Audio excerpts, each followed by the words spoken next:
À Cap-Breton dans les Landes, les négociations s'enlisent au CERS. Les salariés du Centre européen de rééducation du sportif sont en grève, un établissement prisé des sportifs de haut niveau. Les personnels réclament un 13e mois de salaire dont bénéficient leurs collègues dans les autres établissements du groupe.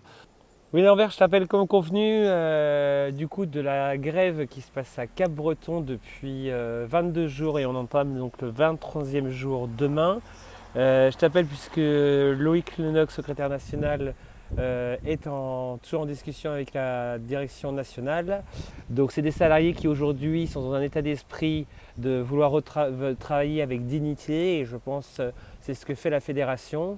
Donc c'est un établissement, on se rappelle, de 100 ETP et de se dire que la fédération, au-delà de le dire au congrès sur tisser des liens avec ses syndicats, quand un syndicat a besoin, la fédération est présente. Effectivement, Loïc Lenoc est présent déjà depuis 15 jours sur les négociations, ce qui nous a permis d'avancer rapidement et d'avoir une sortie peut-être de crise demain. On espère que ça se termine le plus vite possible pour que les salariés retrouvent le chemin du travail et surtout un salaire digne, puisque c'est des salariés qui depuis 22 jours luttent du matin au soir sans avoir un échange avec leur propre direction, ce qui est purement scandaleux et une rupture du dialogue social complète.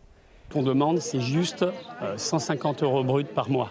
C'est-à-dire vraiment quelque chose de dérisoire par rapport à ce que représentent les bénéfices de la boîte. Oui, alors c'est encore Loïc Lenoc, je suis à nouveau sur le site du CERS Cap-Breton dans les Landes. Le problème dans cet établissement Ramsay, qui est un des plus lucratifs, les plus rémunérateurs du groupe, c'est que ça sert de pompe à finances pour le reste de la trésorerie du groupe Ramsay, dont on attend avec impatience la publication des résultats 2024-25, puisqu'ils arrêtent les comptes au 30 juin, et qui montrera vraisemblablement des résultats plus que satisfaisants.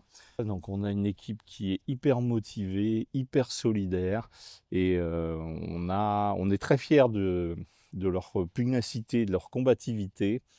Donc demain matin avec Fabien, on a rendez-vous à la direction du travail du Pays Basque avec Brice et un autre collègue pour marteler aux représentants des pouvoirs publics et de l'inspection du travail qu'on est face à des gens qui en fait se cachent derrière leurs petits doigts pour malmener les salariés. Un coup c'est le directeur local qui décide, une fois c'est national, une fois c'est la région et au milieu il y a des salariés qui trinquent. La CFDT compte maintenant sur la médiation de l'inspection du travail pour trouver un compromis. C'est un mépris total des salariés, de l'investissement des salariés. Depuis des années, le CERS fonctionne très bien. Il y a un investissement, on avait un climat social qui était très bon. On vient de passer 2 années de travaux assez difficiles où il y a eu un investissement complet des salariés pour pallier à ces travaux. Donc aujourd'hui, pour nous, c'est du mépris. Depuis le début de ce mouvement social, 30 à 40% des salariés sont grévistes. Une mobilisation qui bouleverse le fonctionnement de cet établissement qui accueille des sportifs en rééducation.